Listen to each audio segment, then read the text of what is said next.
O MASP, o mais importante museu do Brasil, talvez da América Latina, tem nova direção e um plano de modernização da gestão. A gente recebe aqui no nosso estúdio o Heitor Martins, diretor-presidente do MASP, para contar como ele pretende recuperar esse patrimônio paulistano. Então, boa noite, Heitor. Obrigado pela sua presença aqui no Metrópolis. Um prazer estar aqui com vocês hoje. Heitor, a primeira coisa que eu queria te perguntar é sobre justamente a situação. Como é que está a situação financeira do MASP hoje, que acho que é talvez a questão que mais tem provocado perguntas aí? Olha, a situação financeira do MASP hoje é bastante estável, tá? E te diria estável e de boa saúde, tá? O MASP enfrentou uma série de dificuldades financeiras, particularmente em 2013 e 2014. No início da nossa gestão, a sociedade fez um grande esforço de aporte de recursos, foram levantados quase 15 milhões de reais em doações, boa parte disso de pessoas físicas, né? De pessoas físicas? De pessoas físicas. Isso é surpreendente. 60% disso, 10 milhões, vieram de pessoas físicas, né? E com esses recursos foi possível sanar todas as dívidas com bancos, as dívidas com fornecedores. Milhões, não era uma coisa assim? Eram 12 milhões de dívidas. Então foi possível sanar todas essas dívidas, pagá-las, pagamos os bancos, pagamos os fornecedores, pagamos os tributos que estavam pendentes. Isso é uma notícia excelente. Isso. E terminamos o ano, vamos dizer assim, com a dívida líquida zerada e, inclusive, com uma pequena reserva de caixa. E estamos entrando em 2015 já trabalhando com as empresas, com os patrocinadores, e a gente espera ter um ano difícil, mas um ano de saúde financeira. E a questão da Previdência, da ajuda com a Previdência, que também seria um passivo? Olha, isso é parte do dia a dia. Houve uma mudança de interpretação do Supremo Tribunal Federal no início do ano passado, em abril do ano passado, com relação à isenção de impostos de folha de pagamento.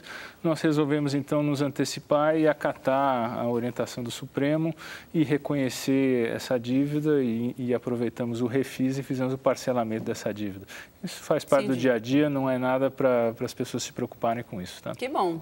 Vamos falar, então, das coisas boas. Vamos falar do futuro, né? O que a gente pode esperar do MASP nessa nova gestão? Quer dizer, o que a gente sabe, né? Eu falei aqui de patrimônio, que é o museu mais importante do Brasil, porque o MASP tem realmente um acervo que é excepcional. Eu queria que você falasse um pouquinho sobre isso. Como é que vocês pretendem usar, utilizar? Porque a reserva técnica do MASP é uma coisa imensa. Então, quer dizer, como é que você vai chamar este público de volta ao museu?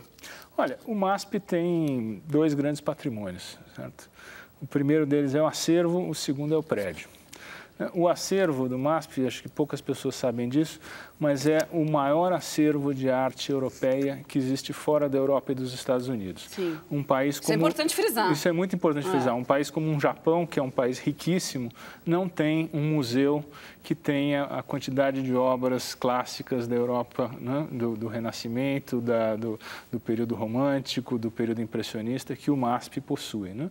Isso é um patrimônio único, realmente. Isso vai vir a público. Isso vai vir a público, isso já vem sendo exposto na Pinacoteca, e nós temos a intenção de trabalhar esse acervo e agora ao longo deste ano, nós vamos ter, justamente, possivelmente em maio, junho, nós devemos inaugurar uma grande mostra de arte italiana e de arte francesa para mostrar os tesouros que existem no acervo do MASP.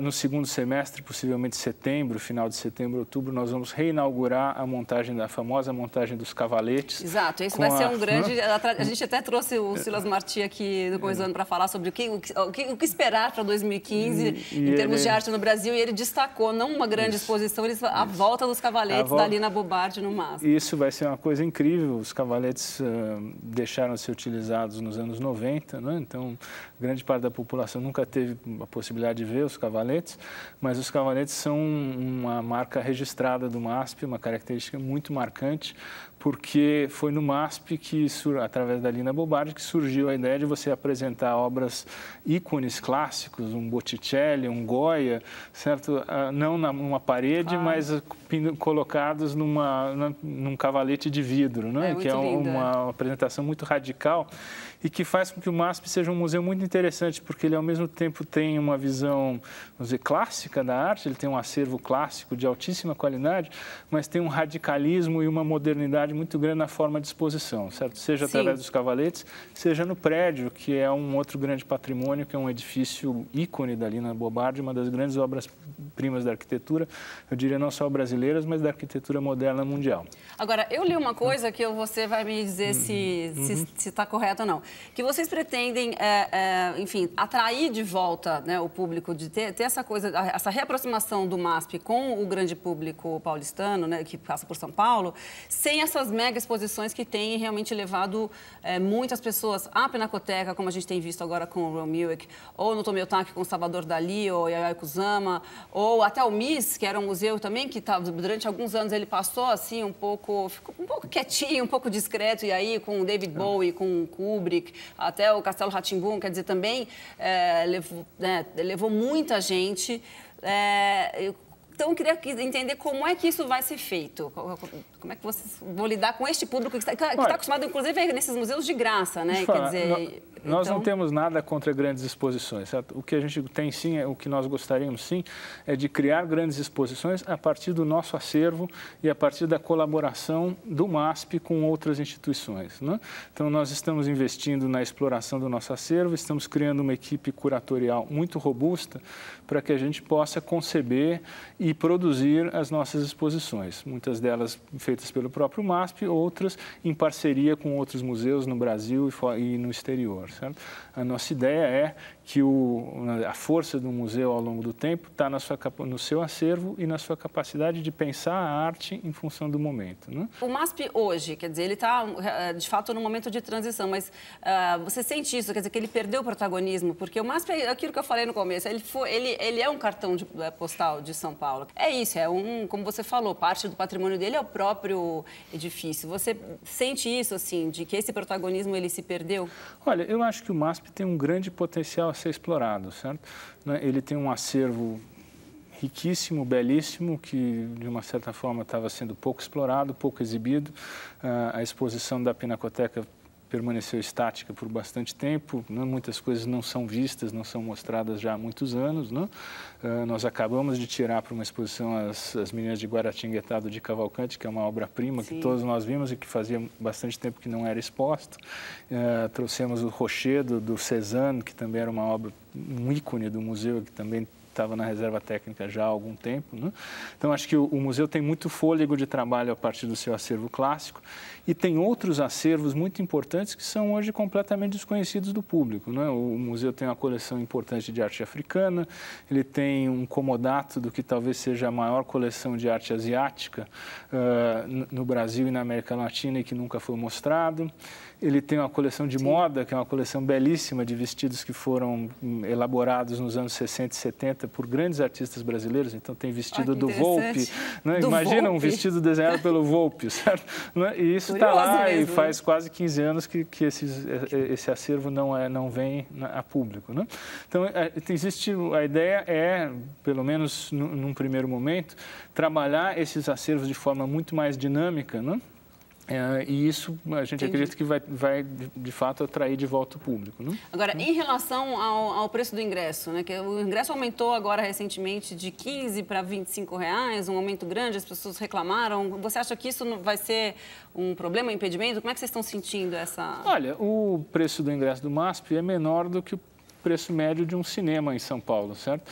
E nós temos um museu que tem uma coleção extraordinária, que tem um prédio de 11 mil metros quadrados na Avenida Paulista, que tem mais de 150 funcionários e que tem uma série de custos muito importantes que precisam ser cobertos, né? E esse, vale lembrar, é um museu privado, né? Que depende de recursos, vamos dizer, gerados na sua operação e de patrocínios, né? Muitas vezes acontece das pessoas, por exemplo, quando elas viajam para fora do Brasil, elas pagam, não reclamam e tal. E aí chegam no Brasil... Não sei o que, pagar para museu. Acho que esse pensamento talvez tenha que ser um pouco, Isso, e eu acho modificado. E eu acho que vale a pena lembrar, certo, que junto com o aumento da tarifa, nós ampliamos o horário gratuito. Então, as terças-feiras são gratuitas, as quintas-feiras, a partir das 5 da tarde, o museu passa a ser gratuito também. Nós estamos aceitando o Vale Cultura, certo? Nós temos uma série de programas para alunos da rede pública que são evidentemente gratuitos. Então, a gratuidade permeia, existe uma série de mecanismos para levar, oferecer acesso a segmentos específicos da população que possam ter menos condições de pagar o ingresso. Legal. Heitor, muito obrigada por ter vindo aqui. Boa sorte. Muito obrigado. Estou torcendo muito pelo Muito obrigado. Um prazer estar aqui com vocês.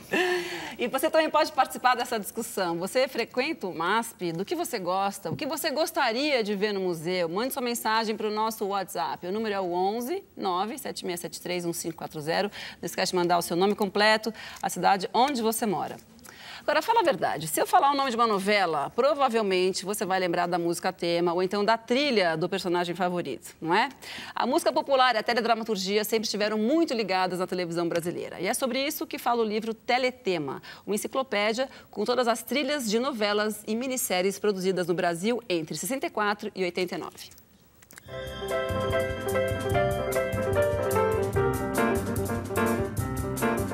Essa aqui é a trilha de Antônio Maria, ela foi o primeiro long play de telenovela, lançado em 68. E aí, mais tarde, no ano seguinte, a TV Globo entra forte no mercado com a trilha da novela Véu de Noiva, produzida pelo Nelson Motta, que conseguiu trazer nomes importantes da MPB, como Elis Regina, César Camargo Mariano, Joyce, Wilson das Neves. Eu não tenho nada, quero ver Irene rir. O Caetano compôs Irene para a irmã dele. O Nelson Motta escuta esse disco e fica apaixonado pela música Irene e acha que ela cabe muito bem para a personagem que ia ser interpretada pela Beth Faria. Sim. Só que a personagem da Beth Faria tinha um outro nome. Lúcia. E aí o Nelson Motta convence a Jeanette Claire a mudar o nome da personagem para Irene para poder incluir a música. Irene, Irene, Irene. Inclusive, essas trilhas musicais consagraram aí muitas músicas, muitos artistas, né? Que viraram hits, verdade. sucesso. Sem dúvida. Tem artistas como Djavan, que começou gravando músicas para som livre nesses discos de novela. O Ednardo, que fez o Pavão Misterioso, que é uma música que ele havia composto 2 anos antes de Saramandaia e que só estourou realmente por causa da novela. Pavão misterioso, pássaro formoso. E aqui a gente tem Escravizaura. Esse Escravizaura, na verdade, foi lançado na Venezuela. Então é muito curioso como as novelas elas passam a divulgar também a música brasileira no exterior.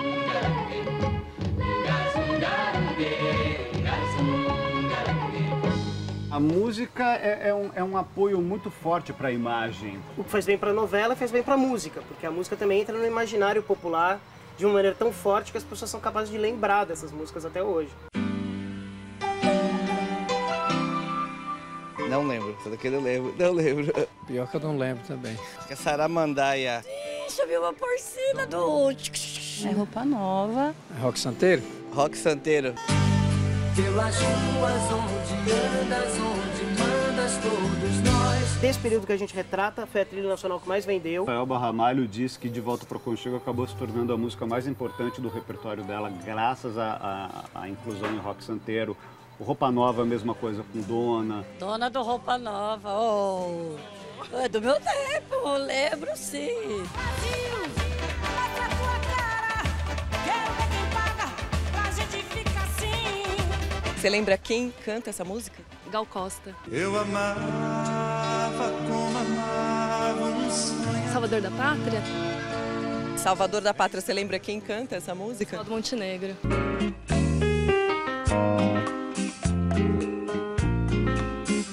Ai, Anos Dourados. Gente, acabou, chega, ela sabe tudo.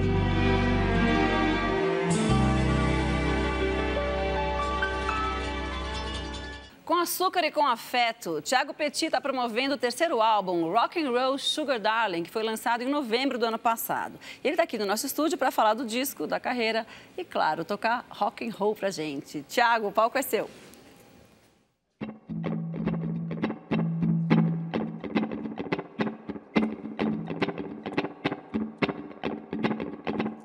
I keep saying got some for you. I call it love and you know it's true. I've been blamed for messing around. My best is yours and there's no doubt.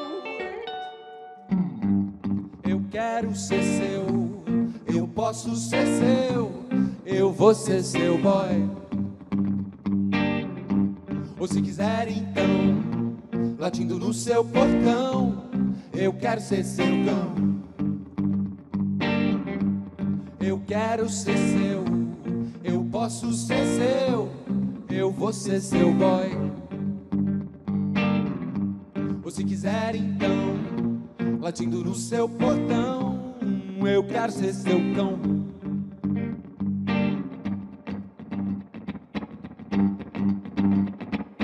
I keep saying got some for you. I call it love and you know it's true. I've been blamed for messing around. My best is yours and there's no doubt. Eu quero ser seu, eu posso ser seu, eu vou ser seu boy. Ou se quiser então, latindo no seu portão, eu quero ser seu cão. Eu quero ser seu, eu posso ser seu, eu vou ser seu boy. Ou se quiser então, latindo no seu portão, eu quero ser seu cão. Hey, oh, hey. Hey, oh, hey.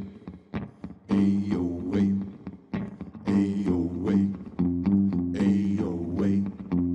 Hey, oh, hey. Hey, oh, hey. Hey, oh, hey. Hey, oh, hey. Hey, oh, hey. Hey, oh, hey.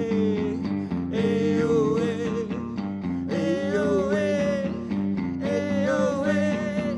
Hey, oh, hey. Eu quero ser seu, eu posso ser seu, eu vou ser seu boy. Ou se quiser então, latindo no seu portão, eu quero ser seu cão. Eu quero ser seu, eu posso ser seu, eu vou ser seu boy. Ou se quiser então, latindo no seu portão, eu quero ser seu cão.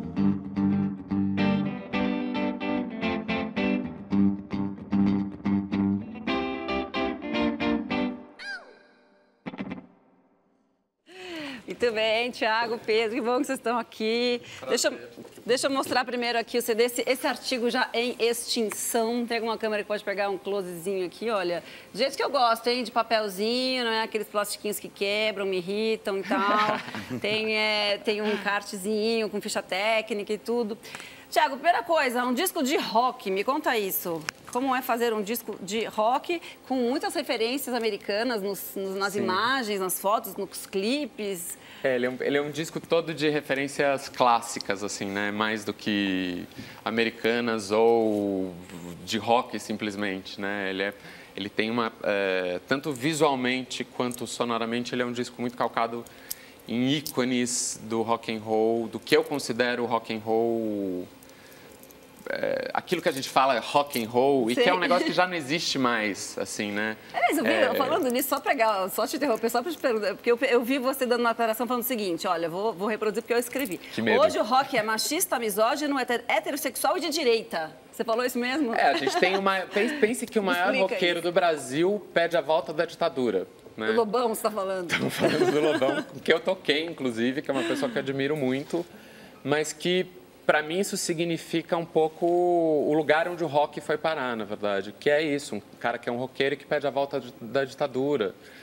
O rock, ele tinha essa vertente, quando ele surgiu, essa vertente muito marginal, gay, negro, sexual, libidinoso, chacoalhava-se as cadeiras. Hoje em dia, um roqueiro que chacoalha a cadeira... viado! Então, quer dizer, o disco ele brinca um pouco com essa vertente desse rock, assim. Aquilo que a gente fala rock and roll é isso, né? Entendi. Então... E aí o clipe de Romeu, é Romeu ou Romeo? Eu chamo de Romeo. Romeo, isso que eu ia perguntar. A gente fala com sotaque, né, português ou... Também foi filmado lá nos Estados Unidos. E tem uma referência muito Tarantino, né? Tem uma coisa Assassinos por Natureza, assim. Ela meio Juliette... É a Laura, não é? Laurinha? Maria Laura. Fazendo uma Juliette uma espécie Lewis. de Julieta louca e o Lucas Veríssimo. E você fez... Esse é um clipe muito elaborado, né? É um clipe com história, com montagem. Você vê que teve uma produção, deve ter sido, enfim, um tempo de filmagem maior e tal. E você fez um clipezinho para cada outra das faixas, é isso? Eu fiz. Cada faixa do disco eu decidi propor fazer... Porque a gente costuma colocar as músicas no YouTube como uma espécie de streaming, né? E normalmente coloca-se a capa do disco, fotos da capa e fica lá e você... Só que o YouTube é um canal de vídeo, né? É um canal onde a imagem ela teria que contar talvez tanto quanto a música, assim. Então eu propus justamente fazer uma espécie de... que fosse uma foto em movimento ou que fosse um micro videoclipe, algo que você possa se interessar visualmente e que conte um pouco também... ambiente a música em alguma situação, assim, né? E por que o Tarantino no Romeo? Esse clipe, ele tem essa ideia meio Tarantino, meio David Lynch, meio road movie americano. E a música, ela tem, pra mim, ela tem essa ideia muito Wicked Game, do Chris Isaak. E essa música, ela veio, na verdade, porque a gente estava fazendo um show inspirado nas trilhas do David Lynch. E eu compus essa música no meio disso. E as trilhas do David Lynch, ele tem esse filme que talvez seja um dos meus preferidos, que é o Wild at Heart, o Coração Selvagem, em português. Nicolas Cage e Laura Dern. E que é mais ou menos essa história, né? De dois personagens que vão desbravar, fugindo da polícia... E desbravam os desertos da Califórnia. E o final me lembrou um pouco o Thelma e Louise também, quer dizer, não tudo bem eu contar o final, porque essa pessoa tem que assistir só 5 minutos. Ele tem esse imaginário muito dos anos 90, que esses filmes todos eram dos anos 90, né? Alguma coisa aconteceu nos anos 90, não sei se foi o espírito grunge da época, mas tinha uma coisa wild, assim, né? Que legal, muito bom. E o Pedro tá com você nos shows? Pedro me acompanha já há muitos anos, né, Pedro? 8 anos já. Que legal. Muito e bem. Tá me acompanhando junto com uma banda de mais 6 integrantes, junto com ele 7. Maravilha. Vamos ouvir mais uma, então? Mais uma. Vamos fazer Romeo. Com vocês.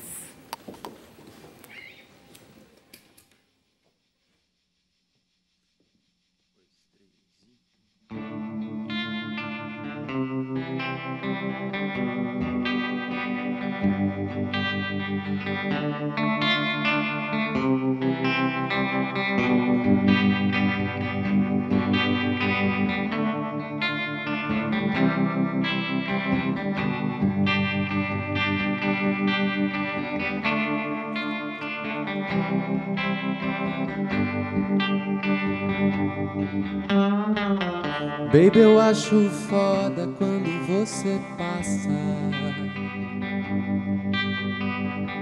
Vejo o mundo em chamas, eu sou sua fumaça. Eu não sei pedir, queime devagar, mas eu sei muito bem aonde eu quero chegar. Baby, quando eu te vi, eu não soube dizer se queria matar ou se queria meter. Você foi o mais perto que eu cheguei de morrer. E se for pra morrer, eu vou, eu vou, eu vou, eu vou. Ai, Romeo, Romeo, Romeo. Ai, Romeo, Romeo, Romeo.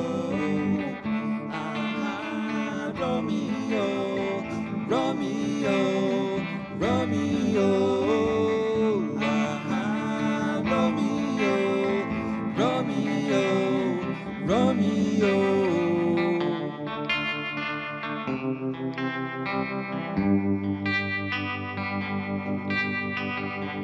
Esse teu jogo é sujo desde o começo. Isso pouco importa, mas por isso eu te peço. Quero entrar no teu carro e fugir com você. Você foi o mais perto que eu cheguei de morrer. Ai, Romeo, Romeo, Romeo. Ai, Romeo, Romeo, Romeo. Ah, Romeo, Romeo, Romeo. Ah, Romeo, Romeo, Romeo.